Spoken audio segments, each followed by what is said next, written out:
Hello. स्वागत है आप सभी का GKRWA स्टडी पर। मेरा नाम निधि। आज के वीडियो में हम डिस्कस करने वाले हैं हिंदी के टॉप 30 ऐसे क्वेश्चन आंसर जो कि सभी परीक्षाओं के लिए महत्वपूर्ण रहेंगे। तो आप लोग वीडियो को शुरू से अंत तक जरूर देखिएगा और 30 में से कितने क्वेश्चन का आंसर आप सही कर पा रहे हैं अपना स्कोर हमें कमेंट बॉक्स में ज़रूर बताइएगा। तो चलिए अब हम शुरू करते हैं फर्स्ट क्वेश्चन से। विशेषण की भी विशेषता प्रकट करने वाले शब्द को क्या कहते हैं? बताइए क्वेश्चन नंबर 1 का राइट आंसर क्या होगा? ऑप्शन डी इसका राइट आंसर है। विशेषण की भी विशेषता बताने वाले शब्द को प्रविशेषण कहते हैं। जैसे कि वह बहुत तेज दौड़ता है, यहाँ पर तेज विशेषण है और बहुत प्रविशेषण है क्योंकि यह तेज की विशेषता बतला रहा है। जिन क्रियाओं का असर कर्ता पर न होकर कर्म पर पड़ता है उसे क्या कहते हैं? सकर्मक क्रिया। जिन क्रियाओं का असर कर्ता पर न होकर कर्म पर पड़ता है उसे सकर्मक क्रिया कहते हैं। जैसे कि सीता गीत गाती है, यहाँ पर गीत कर्म है और गाती है यह सकर्मक क्रिया है। मैं लेख लिखता हूँ, इसमें कौन सी क्रिया है? बताइए मैं लेख लिखता हूँ इस वाक्य में कौन सी क्रिया है? सकर्मक क्रिया। मैं लेख लिखता हूँ इस वाक्य में सकर्मक क्रिया है। देखिए यहाँ पर लेख कर्म है और लिखता हूँ यह सकर्मक क्रिया है। जिन शब्दों के रूप में लिंग, वचन, कारक के कारण कोई परिवर्तन नहीं होता उसे क्या कहते हैं? बताइए इसका राइट आंसर क्या होगा? ऑप्शन ए इसका राइट आंसर है। जिन शब्दों के रूप में लिंग, वचन, कारक के कारण कोई परिवर्तन नहीं होता उसे अव्यय कहते हैं। अव्यय के कितने भेद या प्रकार हैं? बताइए अव्यय के कितने भेद या प्रकार हैं? 4। अव्यय के कुल 4 भेद हैं। क्रिया विशेषण अव्यय, संबंध बोधक अव्यय, समुच्चय बोधक अव्यय और चौथा है विस्मयादि बोधक अव्यय। बैल कौन सा लिंग है? बताइए बैल कौन सा लिंग है? पुल्लिंग है। बैल पुल्लिंग है, इसका स्त्रीलिंग होगा गाय।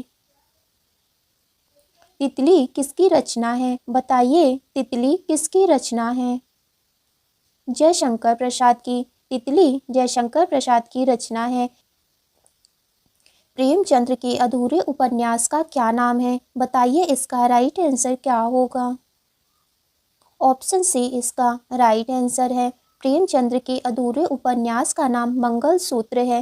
प्रेमचंद्र की मृत्यु के बाद उनके बेटे अमृत राय ने इसे पूरा किया था। यह उपन्यास 1948 में प्रकाशित हुआ था। वैताल पचीसी के रचनाकार कौन है? बताइए वैताल पचीसी किसकी रचना है? सुरतीलाल मिश्र की। सुरतीलाल मिश्र की रचना है वैताल पचीसी। निम्न में से कर्मधारय समास किसमें है? बताइए इन वाक्यों में से किस वाक्य में कर्मधारय समास है?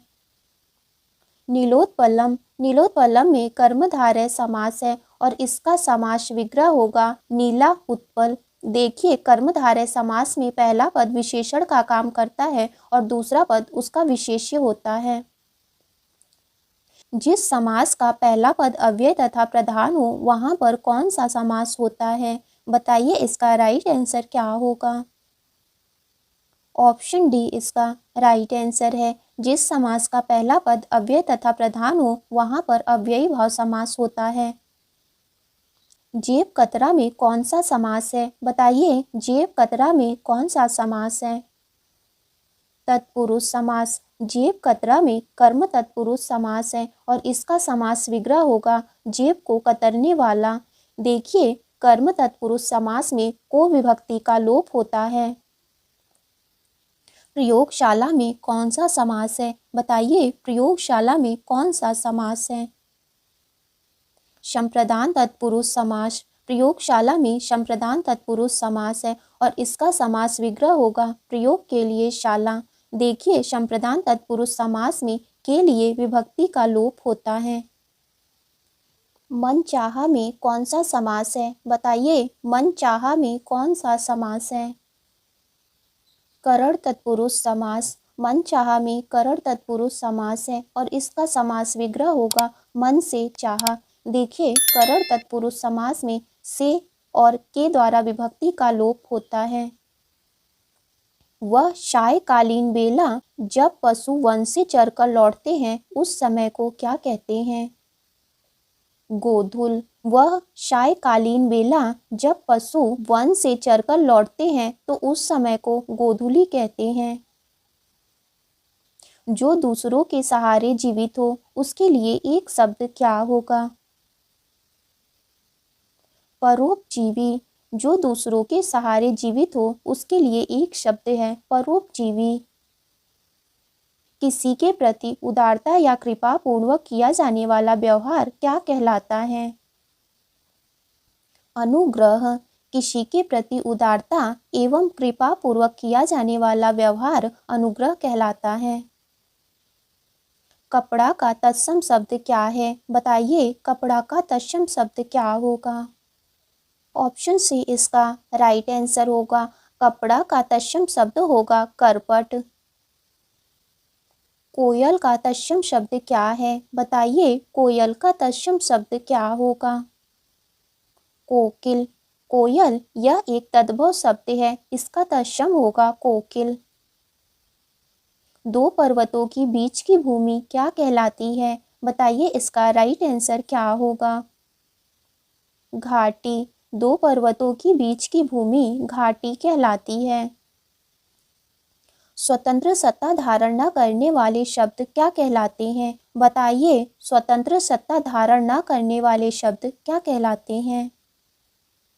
यौगिक। स्वतंत्र सत्ता धारण न करने वाले शब्द यौगिक कहलाते हैं। जिस शब्द के कई सार्थक खंड हो उसे क्या कहते हैं? बताइए, जिस शब्द के कई सार्थक खंड हो उसे क्या कहते हैं? ऑप्शन बी इसका राइट आंसर होगा। जिस शब्द के कई सार्थक खंड हो उसे यौगिक शब्द कहते हैं। कमल का पर्यायवाची शब्द नहीं है। बताइए, इनमें से कौन सा कमल का पर्यायवाची शब्द नहीं है? रसाल। रसाल कमल का पर्यायवाची शब्द नहीं है। रसाल आम का पर्यायवाची शब्द है, जबकि नलीन, उत्पल, राजीव ये तीनों कमल के पर्यायवाची शब्द हैं। अनुचर का पर्यायवाची शब्द नहीं है। बताइए, इनमें से कौन सा अनुचर का पर्यायवाची शब्द नहीं है?